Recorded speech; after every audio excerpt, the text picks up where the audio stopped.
लोकसभा निर्वाचन की घोषणा ऑलरेडी हो चुकी है। आप जानते हैं कि मध्य प्रदेश में 4 चरणों में चुनाव होंगे। पूरे कंट्री में 7 फेजेज में चुनाव होंगे। पिछले लोकसभा निर्वाचन के दौरान हमारे यहाँ चुनाव स्टेट में 4थे, 5वें, 6वें, 7वें फेज में हुए थे। इस बार वो 1st, 2nd, 3rd and 4th phase में होंगे। फर्स्ट फेज का जो पोल है वो 6 पार्लियामेंट्री कॉन्स्टिट्यूंसी में है, जो 19 अप्रैल को है। सेकेंड फेज का जो पोल है वो 26 अप्रैल को है 7 पार्लियामेंट्री कॉन्स्टिट्यूंसी के लिए। थर्ड फेज का पोल 7 मई को है 8 संसदीय क्षेत्र के लिए। और आखिरी चरण जो हमारा है वो 13 मई को है 8 संसदीय क्षेत्र के लिए। कुल हमारे यहाँ 29 पार्लियामेंट्री कॉन्स्टिट्यूंसीज हैं, जैसा आप जानते हैं। हमारे जो टोटल वोटर्स हैं आज की स्थिति में वो हैं 5,64,76,110।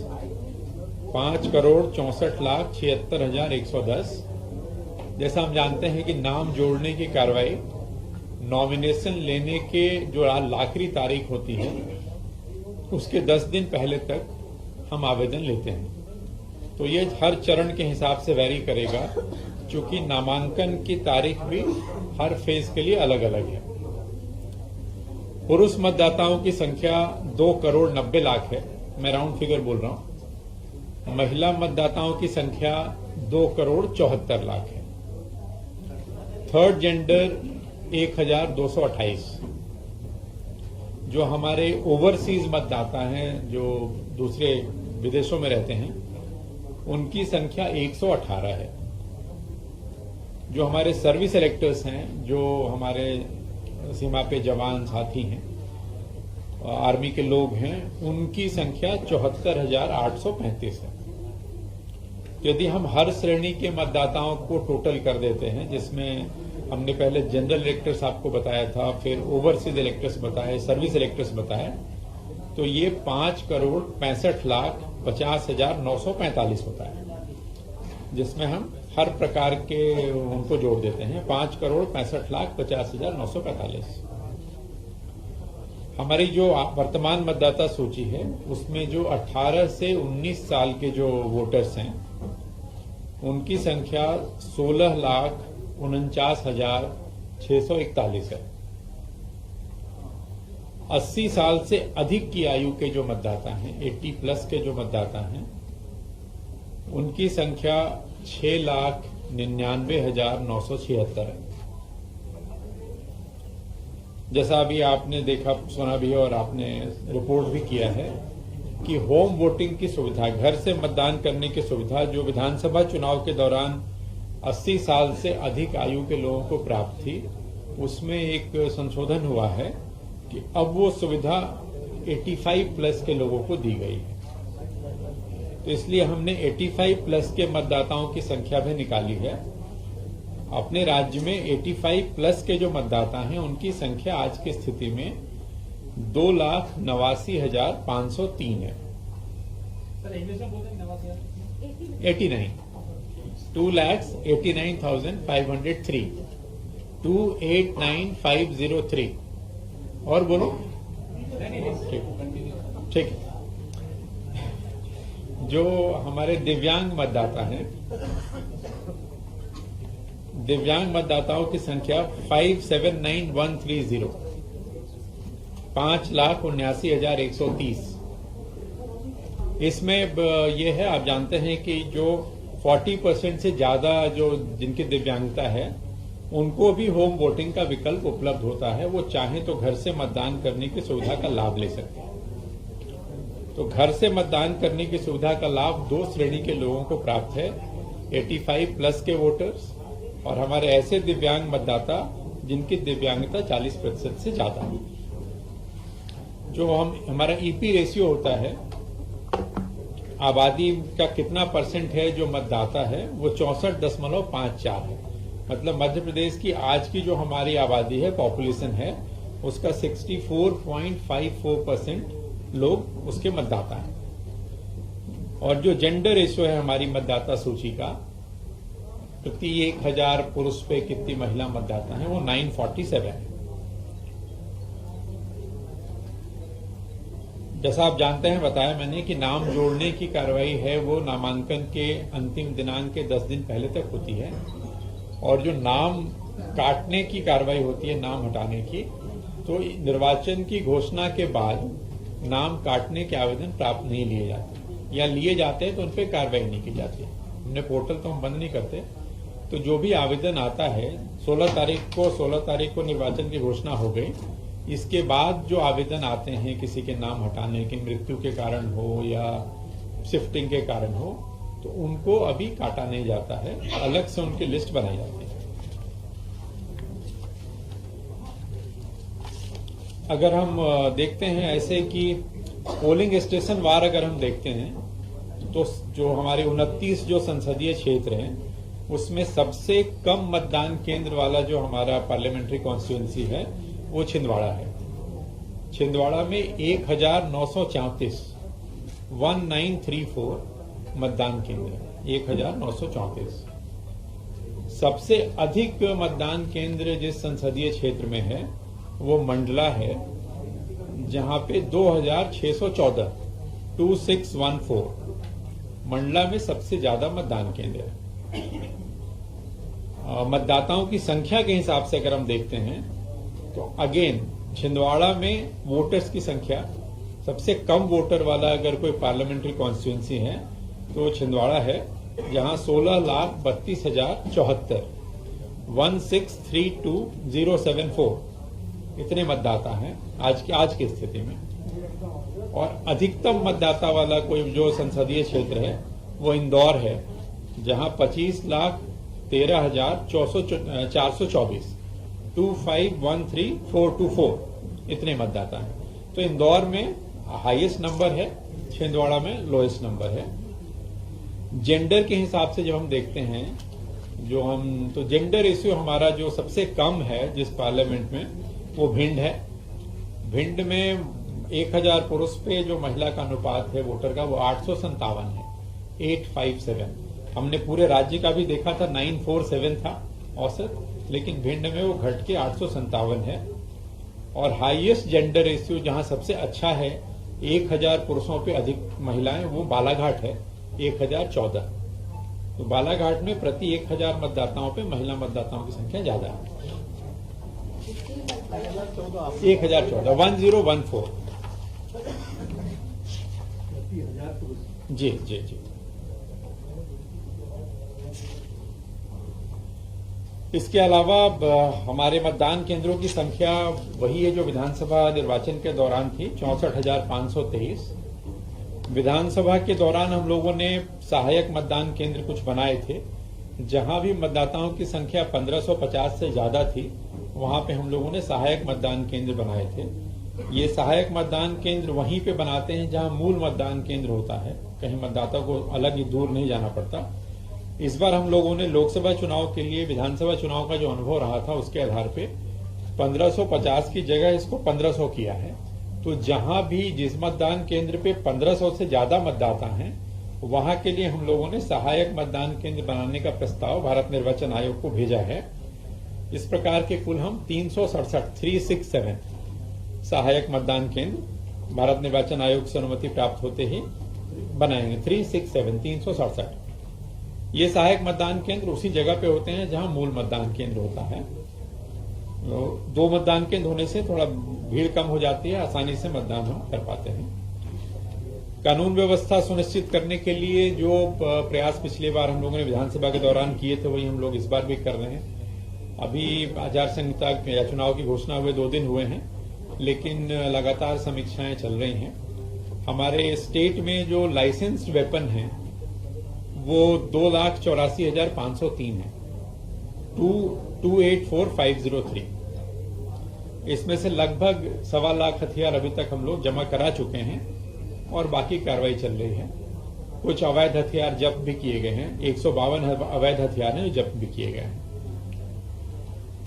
जैसा हम लोगों ने पिछले विधानसभा चुनाव के दौरान भी बहुत सारे मतदान केंद्र हमारे थे, आप सबसे पहले भी चर्चा हुई थी, जो पूर्णतः विमेन मैनेज थे, जिसको हम पिंक पोलिंग बूथ कहते हैं, जहां पे चारों जो मतदान दल होते हैं सभी महिलाएं थी। मंदसौर में आपको बताऊं, पूरी काउंटिंग की पूरी टीम, मैंने पूरी काउंटिंग वहां महिलाओं ने की थी विधानसभा चुनाव के दौरान, जो कंट्री में एक बड़ा अनूठा प्रयोग रहा था और बहुत सराहा गया था। इंडिया टुडे ने भी इसको कवर किया था।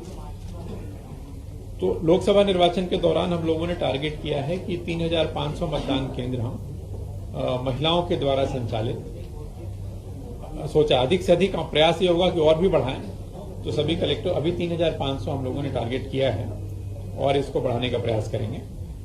इसी तरह से 250 मतदान केंद्र दिव्यांग साथियों के द्वारा संचालित हों, ये हम लोग प्रयास कर रहे हैं। लोकसभा निर्वाचन में लगभग 5 लाख, 5.5 लाख कर्मचारी हमारे लगेंगे। मतदान दिवस के दिन बीएलओ हर मतदान केंद्र में पहले उपलब्ध रहते हैं, उनके पास भी एक सूची होती है ताकि वो मतदाताओं की मदद कर सकें। ट्रेनिंग आदि जो भी व्यवस्थाएं हैं, वो निर्धारित सारी जो गतिविधियां हैं इलेक्शन से रिलेटेड, वो अपनी टाइमलाइन के हिसाब से चल रही हैं। चूंकि पार्लियामेंट में, विधानसभा में क्या होता है कि जो ड्यूटी लगती है, इस विधानसभा के कर्मचारी की ड्यूटी दूसरी विधानसभा में लगती है, तो वो लोग पोस्टल बैलेट की जरूरत पड़ती है। पार्लियामेंट में चूंकि 8 विधानसभा का एरिया होता है, तो कर्मचारी को पोस्टल बैलेट की जगह अधिकांश कर्मचारी इलेक्शन ड्यूटी सर्टिफिकेट से वोट करेंगे, क्योंकि उन कैंडिडेट नहीं बदलते, पार्लियामेंट का पूरा कैंडिडेट सेम रहता है। तो अगर इस विधानसभा वाले कर्मचारी की ड्यूटी दूसरी विधानसभा में लगी हुई है, तो कैंडिडेट का परिवर्तन नहीं होता, तो वो लोग ईडीसी से उसको करेंगे। हाँ, जहां उनकी ड्यूटी होगी वहीं डाल देंगे।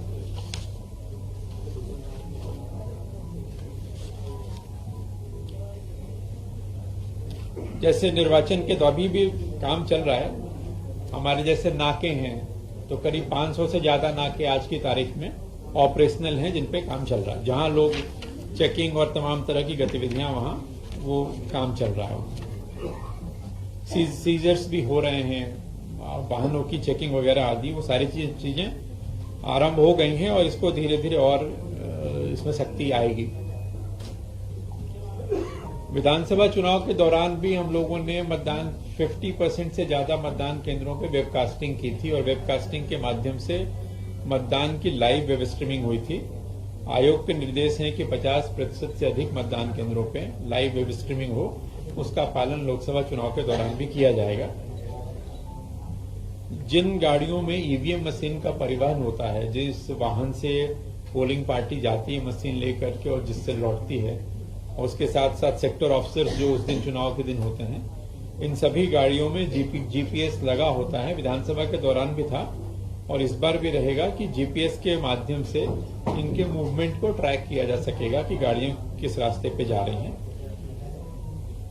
मतदान केंद्र पे जो हमारे निःशक्त जन हैं, वरिष्ठ मतदाता हैं, गर्भवती माताएं हैं या वैसी महिला मतदाता जिनके छोटे बच्चे हैं, इन सबको प्राथमिकता के साथ हम लोग वोट कराते हैं। यथासंभव अधिकांशतः इनको लाइन में नहीं लगना पड़ता और स्वतः ही लोग स्वतः भी उनको आगे कर देते हैं और हमारे जो वॉलंटियर्स हैं वो भी इनकी तत्काल मदद करके ये करते हैं। इस बार चूंकि गर्मी भी होगी तो पर्याप्त छाया वगैरह की व्यवस्था भी मतदान केंद्र पे हम लोग रखेंगे। पानी तो रखते हैं, पानी भी रहेगा, छाया भी रखेंगे गर्मी के कारण। जी, मठा का तो अभी नहीं है, लेकिन हाँ, पानी और छाया वगैरह का प्रयास जरूर, अगर स्थानीय स्तर पे कुछ हो पाया तो विचार करेंगे। 1 सेकंड मुझे खत्म करने दीजिए। अब वही है ना, अब एक बार खत्म कर लेते हैं फिर बात करते हैं। शिकायतों के निराकरण के लिए जिला स्तर पे, राज्य स्तर पे कंट्रोल रूम है। 1950 से आप परिचित हैं, टोल फ्री नंबर है, उस पर शिकायत हो सकती है। सी विजिल ऐप से आप परिचित हैं, उसके माध्यम से शिकायतें होती हैं। चूंकि अपने यहाँ 4 महीने पहले विधानसभा चुनाव हुए हैं तो लगभग सारा कुछ सबके जहन में ताजा है। मतदान के लिए आप सबकी मदद इसमें जरूर लगेगी कि मतदान के लिए वोटर आईडी कार्ड के अलावा 12 प्रकार के अन्य दस्तावेज हैं जिसके आधार पर वोट करते हैं। तो वोटर आईडी नहीं है किसी के पास, या गुम हो गई है या नहीं मिली है, तो कोई चिंता या हताश होने जैसी बात नहीं। मतदाता सूची में यदि नाम है तो 12 प्रकार के अन्य दस्तावेज, Aadhaar card, PAN card, driving licence, तमाम तरह की चीजें हैं। हम लोग प्रचार भी करते हैं उसका पैम्पलेट पोस्टर्स के माध्यम से, तो वो उसके माध्यम से आप कर सकते हैं। वो जो वोटर स्लिप का वितरण है वो हर मतदाता को मतदान दिनांक के 5 दिन पहले प्राप्त हो, बीएलओ के माध्यम से हम लोग सुनिश्चित करेंगे। पोलिंग का जो परसेंटेज है, लोकसभा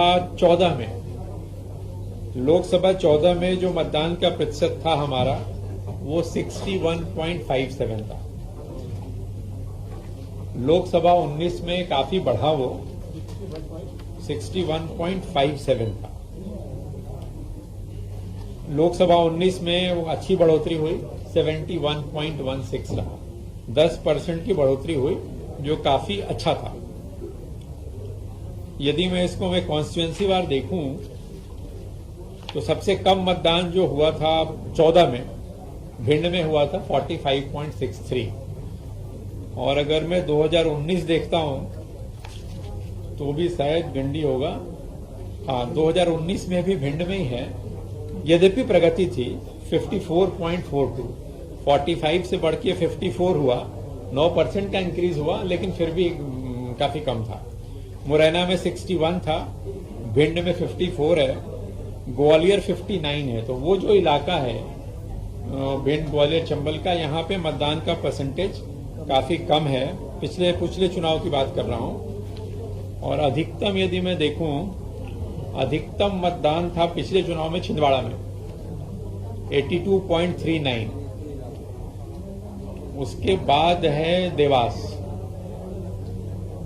में 79.46 था, 82.39, जो पिछले लोकसभा में मतदान सर्वाधिक मतदान जो था वो छिंदवाड़ा में था। मेरे समझ से तो इतना ही है, बाकी अब आप कुछ पूछना चाहते हैं? सर, अभी दिल्ली में मुख्य निर्वाचन अधिकारी ने बोला है, मुख्य निर्वाचन अधिकारी तो मैं हूँ। दिल्ली बोला, दिल्ली सेंट्रल के मुख्य निर्वाचन अधिकारी Rawat ji, chief election commissioner. Rawat ji नहीं है, रावत जी तो रिटायर हो गए। जो भी है सर, अच्छा, उन्होंने कहा है कि 1 अप्रैल 2024 तक जो भी पात्र नाम आएंगे जो 18 वर्ष।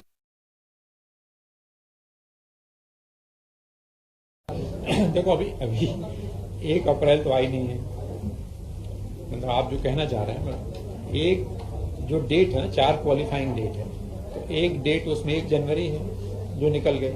अब 1 अप्रैल है, 1 अप्रैल को जो 18 साल के लोग होंगे वो वोट डालने उनका नाम जुड़ सकता है, ये बात करेंगे। अब 1 अप्रैल तक कितने लोग आएंगे आज की तारीख में मेरे लिए बता पाना मार्च में बैठ करके बड़ा संभव है। सर आप में फिट होगा जो अप्लाई करेंगे। अब जब मैं 1 अप्रैल को 18 साल का होऊंगा उसके बाद ही तो अप्लाई करूंगा यार। तो उन्होंने एक बोला है कि जो करेंगे, मतलब जिन्होंने कर दिया है वो पात्र होंगे, तो बहुत सारे लोगों ने भी कर दिया होगा ना, तभी तो पात्र होंगे। ठीक है, जो हाँ एक सेकंड की बात, जो एडवांस, जिनके सबमिशन एडवांस हमारे पास आ गए हैं उन पे प्रोसेस करके 5000 के आस। ये माननीय राजीव जी ने बोला है, हाँ समझ दिल्ली, बिल्कुल नाम थोड़ा सा नहीं कोई दिक्कत नहीं, एक ही बात है, आप बता दिए। हाँ एक सेकंड सुन लेते हैं। जो लास्ट इलेक्शन हुआ, इलेक्शन, और अब तक कितने वोटर अभी 564 है। असेंबली में कितना हुआ था कौन बताएगा? कोई है? विनय कहाँ? कितने थे असेंबली वाले में? कितने थे वोटर की संख्या? 560 थे, भी 564 थे। हाँ,